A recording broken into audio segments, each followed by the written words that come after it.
Good morning, everyone, and Sairam. So, how are you all? I hope you all are fine. So, let's start today's lecture. So, today we will continue Social and Political Life, Chapter 2, that is the Constitutional Design, and this is Part 2. But before moving further, let's take a quick recap what we have discussed in the Part 1. So, now just tell me, students, do you remember what we have discussed in Part 1? In part 1 we discussed what is constitution. Then we understand why do we need constitution. So what is constitution? Basically, as we know that there are certain rules. Now these rules followed by the people and the government in a democratic setup. These rules collectively form constitution. Second thing is, why do we need constitution? So as I said, the constitution of country, they are the set of rules determine relationship among the people living in the territory, that means the citizens, and it also determines the relationship between the people and the government. Then we discussed making of Indian constitution.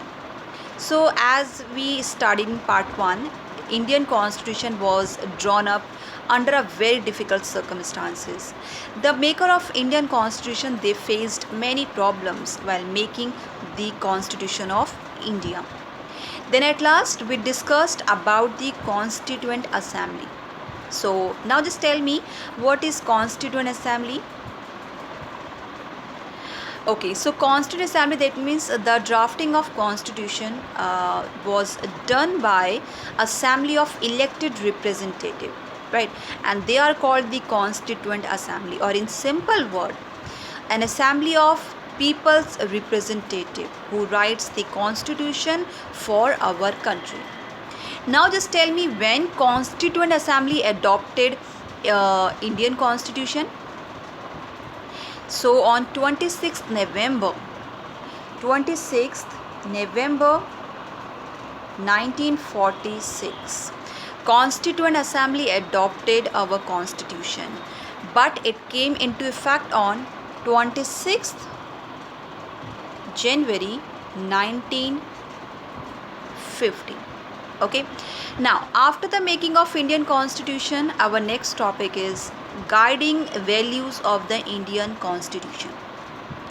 So students, in this chapter we shall study the exact provision of the constitution, but on different subject. At this stage, let us begin to understand the overall philosophy, what our constitution is all about. We can do this in two ways. First, we can understand by reading the views of some of the major leaders in our constitution. But it is also important to read what our constitution says about its own philosophy.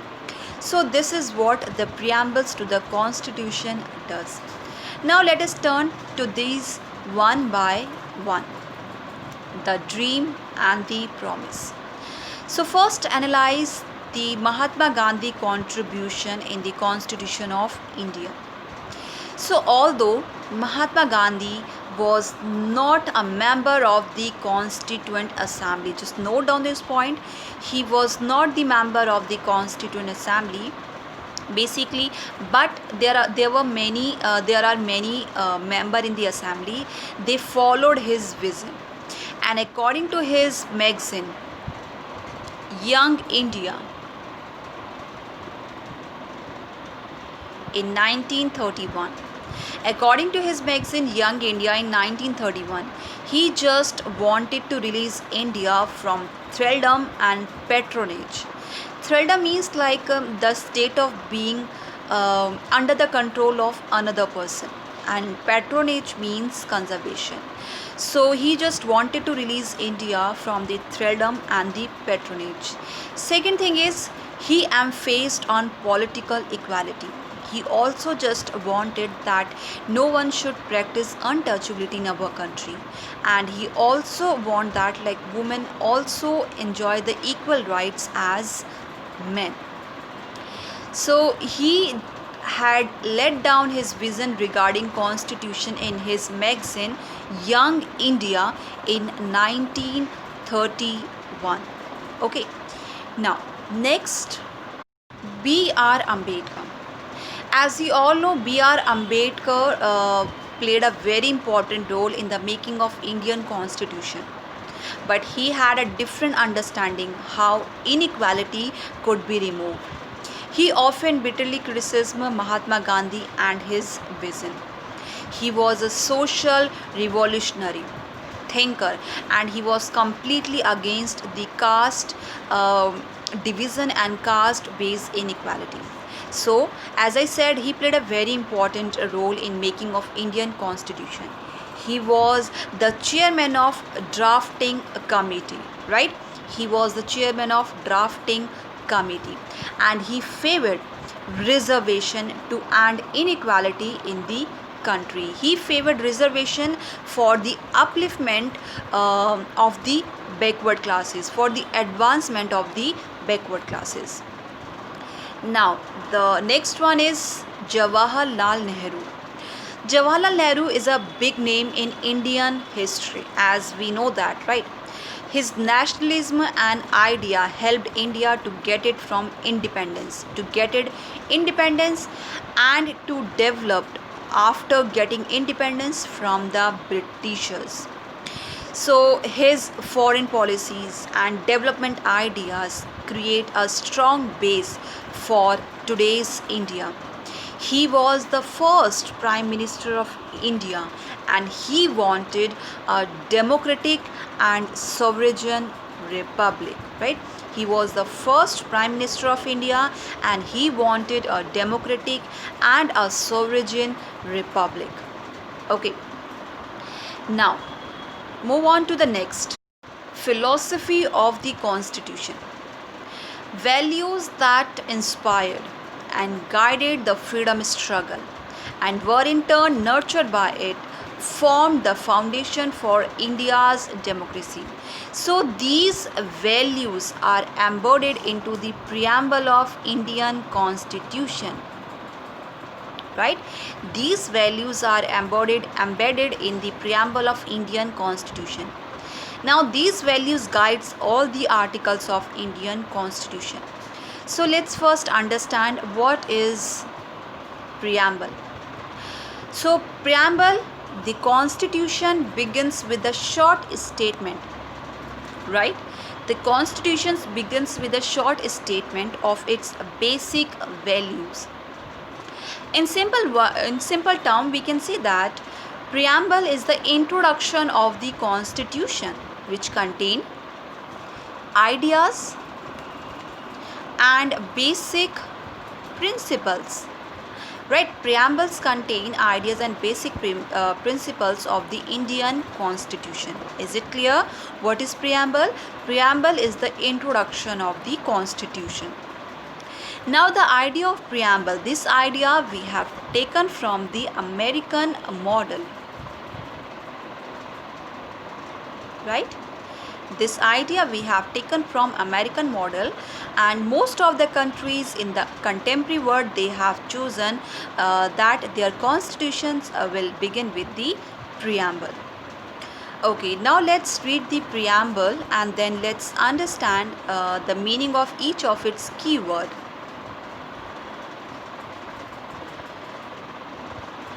Constitution of India, preamble. We the people of India. We the people of India signifies that people of India are the sovereign and the ruler of the country, right? They govern the country by electing their representative. Is it clear? We the people of India signifies that, like, people of India are sovereign and the ruler of the country. We the people of India having solemnly resolved to constitute India into a sovereign, socialist, secular, democratic republic, and to secure all its citizens justice, social, economics, and political liberty, liberty of thought, liberty of expression, belief, faith, and worship. Equality of status and opportunity, and to promote among them all. Next, fraternity ensuring the dignity of individual and the unity and integrate of the nation. So in our Constituent Assembly, this 26th day of November 1949, do hereby adopt, enact and give to ourselves this constitution. Okay, so this is the preamble of constitution, and preamble is the introduction of the constitution. Now let's understand the meaning of each of these important keywords one by one. These values are embedded in the preamble of Indian Constitution, and these values basically guided all the articles of Indian Constitution. So first is sovereign. Sovereign means, sovereign word signify that people have supreme power to making decision on internal or external affair. No external power can dictate the government of India, right?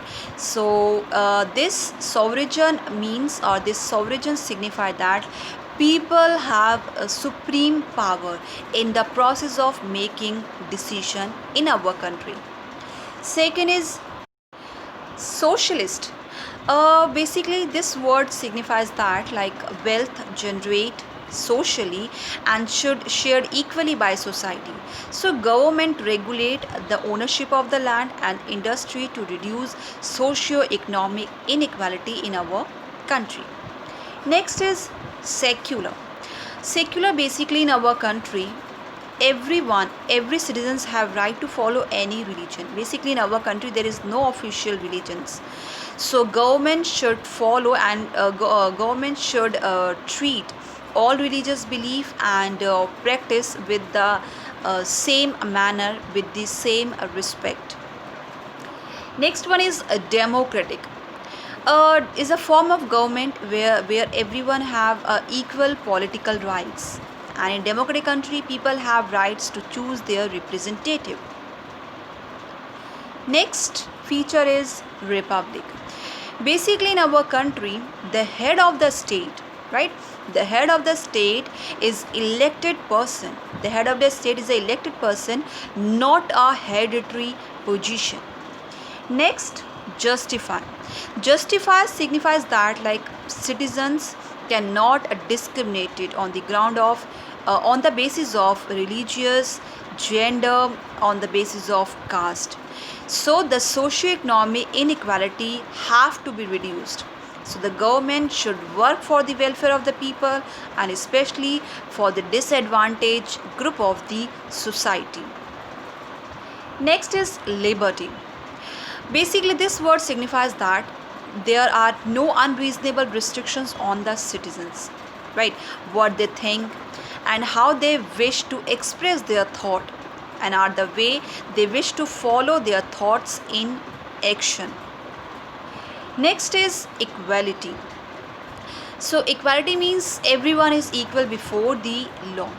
So the traditional socio-economic inequality have to be reduced.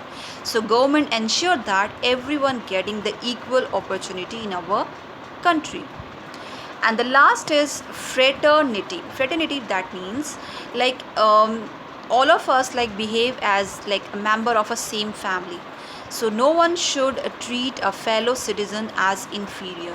So all these terms mentioned in the preamble of Indian Constitution. Okay.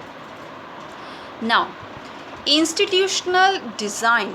Basically, how has the Indian Constitutions embodied all the basic values into the constitutional arrangement? So basically, Indian Constitution is a detailed document, right, and it needs to be amended to keep it updated, right.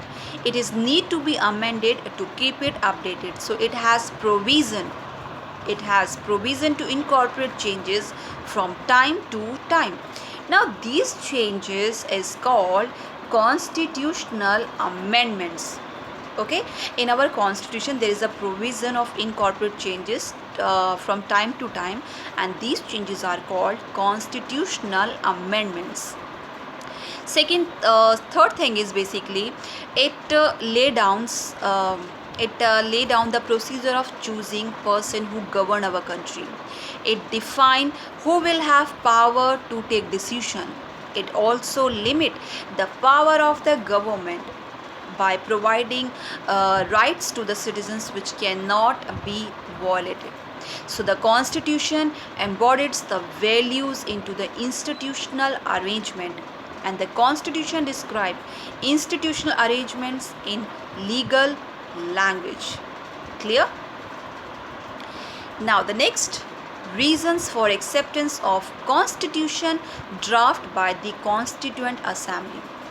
So basically, Indian Constitution drafted by the Constituent Assembly is followed even today because of the many reasons. First, it expresses a broad consensus. Second, Constituent Assembly represented the people of India. And the last one is working of Constituent Assembly. So the first one is it expresses a broad consensus. The Constitution does not reflect the views of its member alone. It expresses a broad consensus of its time. Second thing is, because of this, no large social group or political party has ever questioned the legitimacy of the Constitution itself. Second reason, Constituent Assembly represented the people of India. Another reason for accepting the Constitution is that, like, Constituent Assembly represented the people of India. The assembly was elected mainly by the member of existing provincial legislature, right? Provincial legislature. The assembly was elected mainly by the member of existing provincial legislature. This ensured a fair geographical share of members for all the regions of the country. Third thing is, the assembly was dominated by the member of INC, that means Indian National Congress, but the party itself comprised of a variety of political groups and opinions.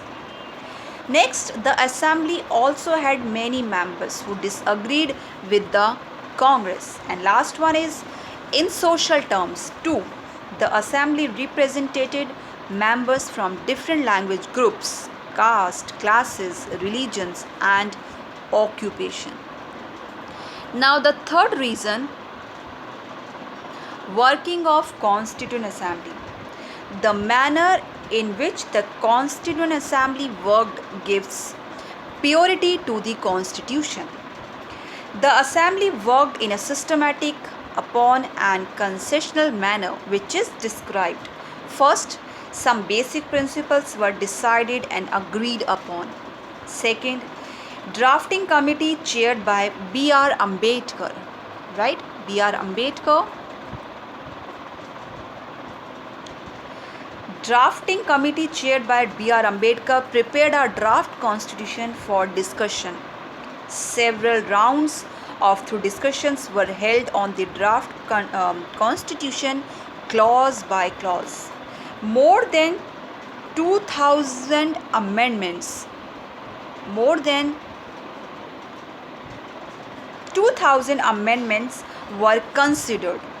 The members deliberated and debated for 114 days, spread over 3 years, before finalizing each and every clause, and these are referred to as Constituent Assembly debates.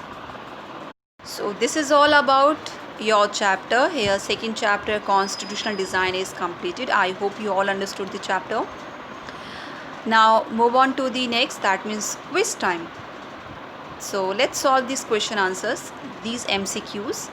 First one is, the Indian constitutions came into effect on. Now the options are 26th January 1949. Second option, 26th January 1950. And third option is 26th January 1951. So now just tell me when India constitutions came into effect on. Yes, option B, 26th January 1950. Now the second question is, who was the President of Constituent Assembly? So who was the President of Constituent Assembly? Options are Dr. Rajendra Prasad, Dr. B.R. Ambedkar, and C option Jayapal. So Dr. B.R. Ambedkar, he was the chairperson of the drafting committee, right? So who was the President of the Constituent Assembly? Dr. Rajendra Prasad. That means the option A, Dr. Rajendra Prasad was the President of the Constituent Assembly. Now move on to the next, third question. How many members had the Constituent Assembly that wrote the Indian Constitution? So about this we discussed in the part 1. So how many members had Constituent Assembly, they wrote the Indian Constitutions? Options are 199, option B 299, and option C 399. So how many members? Option B 299, right? Now question number 4.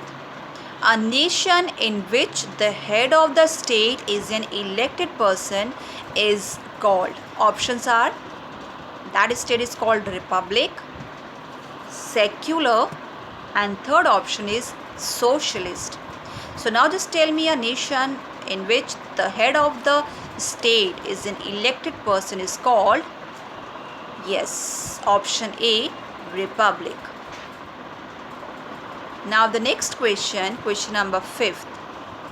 What is the name of the body which framed the Constitution of India?